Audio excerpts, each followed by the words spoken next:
the reading pointed out, I think very clearly, and as Josh also made fairly clear, I think, everybody is gifted with some gift. I can't do the thing.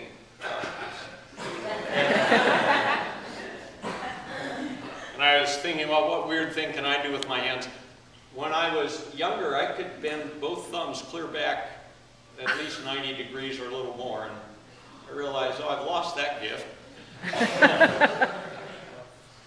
But in verse 7, Paul writes, to each is given the manifestation of the Spirit. But down in verse 11, to each one the Spirit gives. Yes, to each one. Nobody's left out. You are gifted. You are gifted. You are gifted. You are gifted. You are gifted. When my kids were in middle school, I think it was called the GATE program. And I think that stood for Gifted and Talented Education. And it meant that kids whose gift was to do really well on tests in a particular subject could get into kind of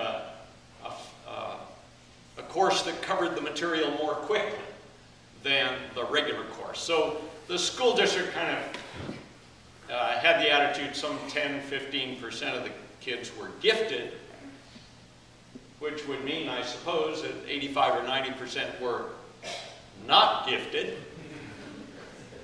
That's different from how the scripture talks about gifts. So to each one, nobody left out. And then in verses 8, 9, and 10, some examples, and I rather like what Leslie Brandt did with that, contemporizing it a little bit, making it a little more contemporary and I think a little more extensive list, because Paul never meant this one or the one in Romans 12 or the one in Ephesians 4 to be a complete list. That's pretty obvious because those lists aren't the same. And then he talks about there being varieties of gifts, varieties of services, varieties of activities in verses 4, 5. What if a child went out Christmas morning and saw all that stuff under the tree, and there were 4, 5, 6, 7 of them that had that child's name on them? And what if the child just kind of looked at those boxes and said, thanks, Mom and Dad, but never opened any of the boxes? Would the parents think that a little odd? They think I spent considerable time selecting a gift that would be appropriate for that child, and she never opened it. Maybe God has a little bit of that feeling when you and I don't seek to discover what gifts God has given us. So, try something out. Try singing the solo. Maybe you don't have that gift, and it'd be a way to find it out. Or try teaching Sunday school and discover that you do or you don't have a gift for working with children. I dare say the people who are gifted musically had to invest a good bit of discipline, of disciplined practice over years to really develop and exercise that gift. Some gifts are like that, and others don't need that much development. You can grow into your gift. The first time I preached a sermon in front of a congregation, I think I slept maybe an hour and 41 minutes that Saturday night, tossing and turning and worrying, and I got up and I was absolutely terrified. And somehow I got through it. It took time. The whole first 10 years I was in ministry, I always had a complete manuscript, typescript, typed out on a typewriter.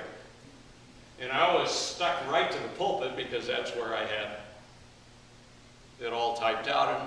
And, just little by little, it changes.